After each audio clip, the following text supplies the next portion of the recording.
coaching leadership. The coaching leadership is aligned with the organization's strategic objectives and leadership competencies. It was made famous using the framework abbreviation GROW, G-R-O-W. Bhawani 2023 famously states that the GROW model is deservedly one of the most established and successful coaching models adopted globally by professional coaches and internal managerial coaches. It is popularized by the late Sir John Whitmore in his best-selling book, Coaching for Performance. Utilizing a deceptively simple framework, the GROW model provides a powerful tool to highlight, elicit, and maximize inner potential through a series of sequential coaching conversations. The GROW model is renowned for its success in both problem solving and goal setting, helping to maximize and maintain personal achievement and productivity. So who is this Bhawani? Well, Sattar Bhawani, this individual over here in his coaching attire, is the CEO of the Center for Executive Education and Disruptive Leadership Institute. He has more than 35 years of business and educational leadership and is recognized alongside Dr. Marshall Goldsmith and Tony Robbins as one of the top 15 executive exceptional global coaches worldwide. It is clear the founding theorist of the leadership style, Sir John Whitmore, had an impact on Sattar Bhawani. This is the individual over here, Sir John Whitmore. He was a British national and was an avid race car driver, and he even won the British Saloon Car Championship in 1961. He took credit for overcoming those obstacles within his career with Tim Gallwey's works The Inner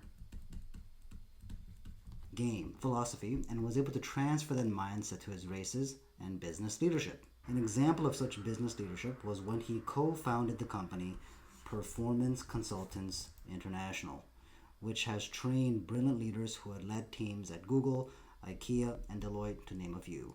His book, The GROW Model, has sold over 1 million plus copies and has been translated in 20 plus different languages. He was named the #1 business coach by The Independent.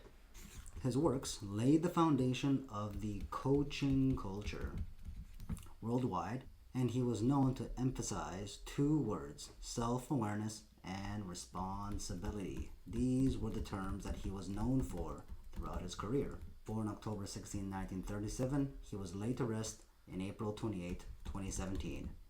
Jumping straight into his GROW model, Sir John Whitmore founded this in the late 1980s, and it was actually published and introduced to the world a few years later in 1992. The theoretical framework he used was called the GROW model, which is currently still used to this day, especially in the business administration space. But again, it is still used heavily within the education and sports realm as well. He is very much known to be the founding father of the GROW model and of the leadership style, the coaching leadership theory.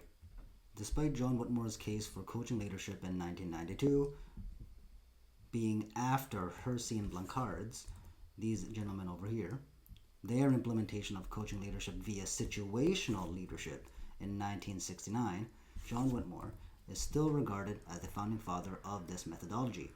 This is because Hersey and Blanchard's situational leadership theory is a very broad theory, whereas coaching leadership is quite specific.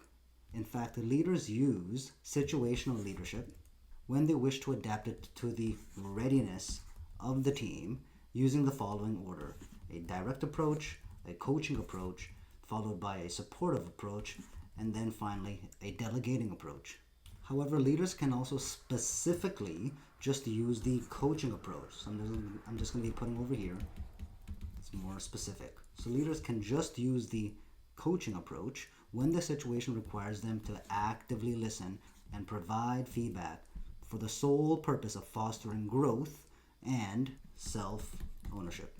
It is therefore safe to say that the situational leadership provides the framework, whereas coaching leadership is a more comprehensive philosophy focused on digging for deeper potential from the person or persons within the team. This will also allow the leader to gain influence from them. which is always the overarching goal. In fact, Maton 2025 doubles down and even states that leaders can use this coaching leadership approach to gain influence from the team without losing any control of their own hierarchy. The coaching leadership style can be compartmentalized into 4 different quadrants, as we can see over here. The first quadrant is represented by a G, and this stands for the goal within the GROW model. Remember, all of these spells out GROW. So about this goal, it emphasizes what the team wants to achieve with the aim of trying to keep the progress going forward. What does this mean? It puts weight on the aspect of already having completed it and therefore focuses on the solution. So it is more solution driven rather than just focusing on the problem. So for example, a driving question for this sector could be, imagine you achieved it. Now how do you feel? Or what are people saying to you now and what are the benefits of achieving this? We are then greeted with R, and this represents reality. It emphasizes viewing the scenario from a different perspective, but with the aim of focusing on the task at hand by disguising the prompted words, in hopes to lessen the tense atmosphere. What do I mean by this? For example, hitting a ball in tennis requires watching it incoming until the very last millisecond before contact point. A coach saying this command to watch the ball all the way up to contact can make them feel tense right up to the moment of striking the ball. Rephrasing the prompt to which way was the ball rotating? Was it spinning away from you or was it spinning towards you? Allows the student to focus on the ball while simultaneously getting distracted because they are now focusing on the spin. This is very effective since it is common sense to obviously watch the ball prior to striking it. So simply just telling them to watch it more closely can actually feel stressful because it gives them pressure to perform well on the test at hand, since if they do not time it well, they may feel that a simple command of simply just watching the ball was a fail. This can be belittling. So taking their mind away from such a simple task, a simple command of just watching the ball more, and instead using a more intricate and advanced command of observing spin relieves that pressure and allows them to still look at the ball all the way through. The third quadrant here for O stands for options. This is now a time to ask a lot of the open-ended questions, such as who could help you with this? Or where can you find the answers to such questions? However, after laying out the questions on the table and hearing your team's answers, or the individual's answers, it is then crucial to follow up with a question of, is there anything else? Because oftentimes they could respond with an additional answer they never would have considered before, since they could have been authoritatively led in the past and therefore never had chances to devise their own solutions. So it is recommended to continually ask the question, is there anything else that they would want to add whenever you can see fit as the leader? So lastly, the fourth quadrant over here, the W, this stands for will. As the name suggests, they must have the willingness to go through with the selected answer they came up with in the previous options quadrant. If they exhibit hesitancy, it is best to choose another option that they can better stick to. For example, a person choosing to go to the gym to lose weight but has no idea how half of the equipment works is probably a bad idea. It would be much more sensible to recommend the individual to walk their dog 2 times a day if they have a dog already, because they know how to walk their dog at least once a day already. So sometimes being stuck on a routine is actually a good thing, as we are more inclined to do things that we are more competent in, because sometimes learning new tasks can be irritating or even overwhelming. Lastly, you may be wondering why the quadrant so far is on top of this wavy ground surface. As you can see, it is actually a stone. The last principle is reflection. I have decided to add it as RE over here and add this reflection as a piece prior to the quadrants, hence why it is on the bottom, as it is a foundational stepping stone to these quadrants. Too many times we reflect after the fact and not before. Reflecting, so over here, reflecting on past experiences before setting new goals is actually more important, as it can prevent mistakes later on. Like I said earlier, human beings are conditioned to comfort, and the more we cling to what we are comfortable with, the less chance we can find successful things that work. So throw out comfortable things that you know don't work. One advantage of the coaching leadership style is that it allows the individual or team to take responsibility for the results of their actions. As talked about previously in the third quadrant over here, the O, they themselves chose their options on their own. So this therefore prevents any blaming to the leader or coach and allows them to self-reflect willingly. So it prevents the blame and allows them to self-reflect willingly. Another advantage is that it allows a team to have their own hand, in decisions that affect them. This allows them to stay engaged and unlock deep potential because they were able to place their own solutions on the table, as demonstrated again earlier in the third quadrant, options above. The third advantage is it emphasizes self-awareness. Without this skill, the lessons learned may just be temporary and is therefore not a long-term sustainable solution. The famous expression, give a man a fish, he eats for a day. Teach a man how to fish, he eats for a lifetime, is contiguous to this. The fourth advantage is it zones in on responsibility. Individuals in general want to have agency in the work that they do. Sometimes they're ready for this and other times they're not. The leader should be wary of giving them tough tasks as it may be too hard to handle. However, they should also be challenged in other instances. The leader should be prepared to hand out tasks that may be difficult, but also ensure it is not a big deal if it is failed. Extremely important tasks, however, should not be given to the team that is developing their craft. Perhaps they are inexperienced. Lastly, another advantage of this leadership style is that it is transferable to the business realm as well as the sports realm and even the education realm. As mentioned in the biography earlier on in this video of Sir John Whitmore, he transferred racing in his history to be applicable to the business model, incorporating the tenets, and eventually was able to sprout those principles into educational frameworks. In fact, remember, even Satar Bhawani, he even used his model to lay the groundwork for his company, the Center for Executive Education. Stated at the beginning of the video. It is important to note, however, that these four quadrants of the GROW model that we've discussed shouldn't be construed as solely positive. For example, in quadrant 2's reality section, the team or individual can be inexperienced and they may exaggerate different types of goals that they claim that they can achieve.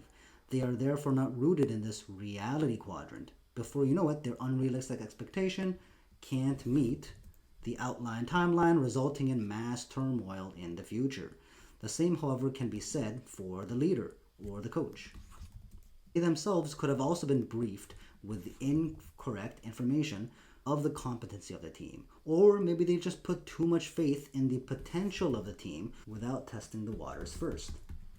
This is especially common when a leader is put in charge at a new location with a team that they have never worked with before. For example, remember the tennis scenario? Well, we're going to be outlining it over here. A player who is not very adept at tennis may not be able to tell if the ball is rotating away or towards them. To them, it could be seen as being a topspin, which is in this direction towards this tennis player over here. Whereas in reality, it's actually a backspin, or also known as a slice, so it's being spun away from her. So it does not mean that they are lying. It simply just means that they are not good at identifying the rotation of the ball, even though they think they can. However, it can get worse. If the coach, this individual here, feeds the ball with spin in 3 different scenarios and asks the player to identify the spin those 3 times, there is, however, a chance that the player can answer all 3 answers correctly in a row, despite being wrong all 3 times. So for example, if we were to flip a coin, heads or tails, there's obviously a 50% chance. But then there's also another 50% chance here and another 50% chance here. However, if we were to toss these coins one by one, all in a row, in sequence, one after the other, then it's no longer just going to be 50%. It exponentially increases to the power of 3. In other words, there is a 1 out of 8 chance of landing heads, heads, and heads again, all in a row. Now, that's still a 12.5% chance of happening. Not very high, however, it is definitely possible. Thirdly, another disadvantage is if the team or individual is uninterested in this self-growth category, then obviously this coaching leadership model will not work. Similarly, another disadvantage is that they don't have the willingness to persevere. This will, right over here, was outlined earlier in the fourth quadrant, represented by the abbreviated W. So it is important for us leaders to not be naive in thinking that the world is a complement of the best workers. Sometimes we can be dealt a hand of unwilling colleagues, and therefore a more authoritative structure using incentives or rewards may seem fitting. This, however, doesn't mean it should remain that way forever. Perhaps the team just needs time to accept you, the leader, into their circle. They may have had a particular routine of doing things for a long time, or they're scoping you out to ensure you are competent and realistic. So when the time comes that they do open up, it is important to revisit the coaching leadership style again, as it is much more sustainable in the long run, and they will appreciate you for it. Lastly, another disadvantage is that Whitmore himself claimed that it should not be used. So this coaching leadership theory should not be used in extremely bureaucratic environments.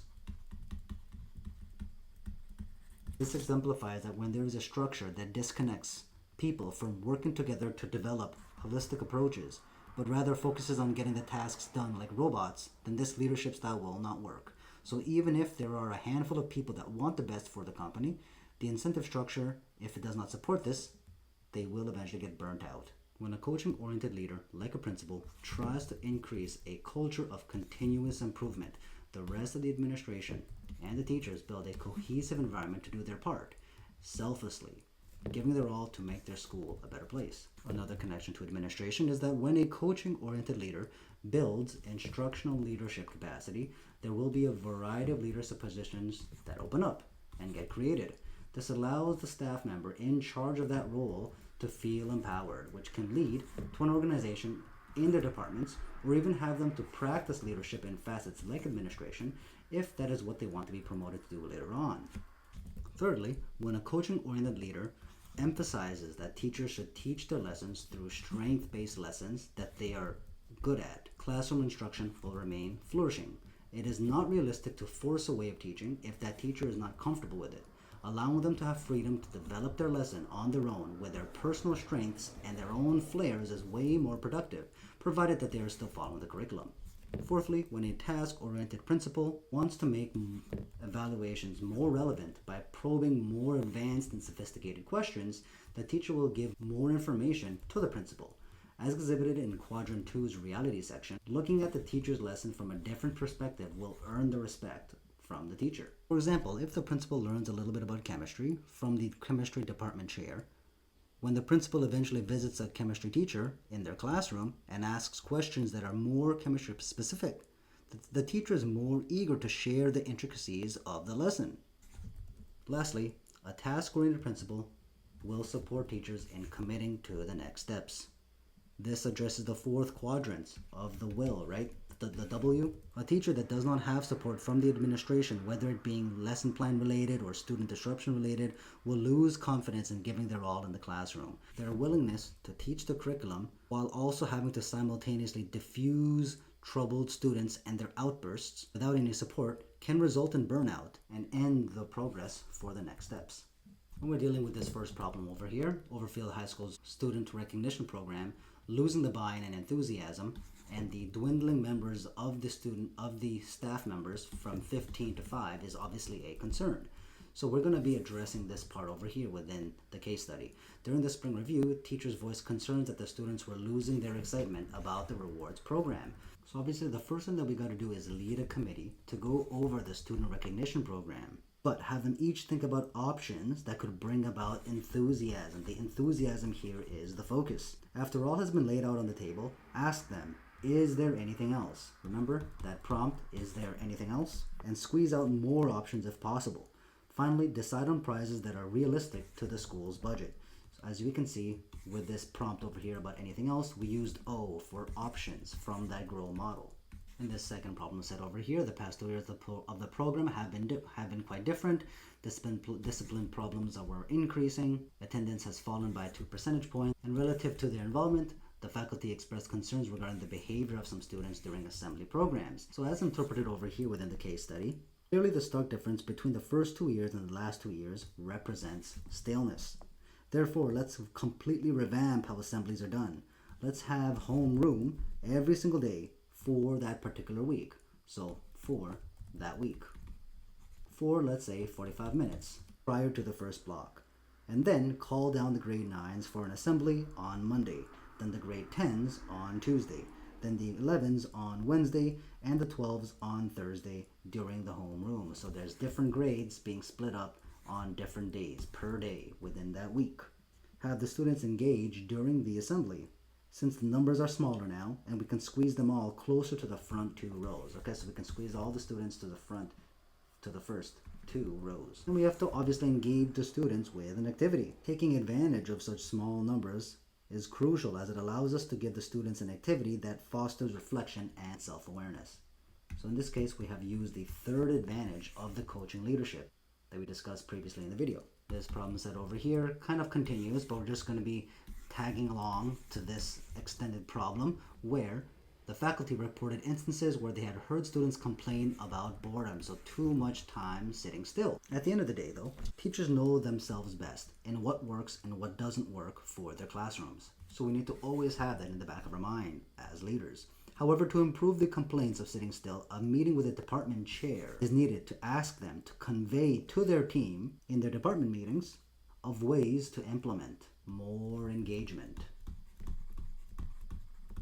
and activity within their classrooms. It is also crucial, like I said, to not force this too heavily, as some teachers are just trying to maintain control of their classrooms. However, the ones that can, encourage them to use their best judgments of how they can get kids moving around just a bit more in their classrooms and brainstorm options. This again is using the third application to the school administration connection earlier on in this video.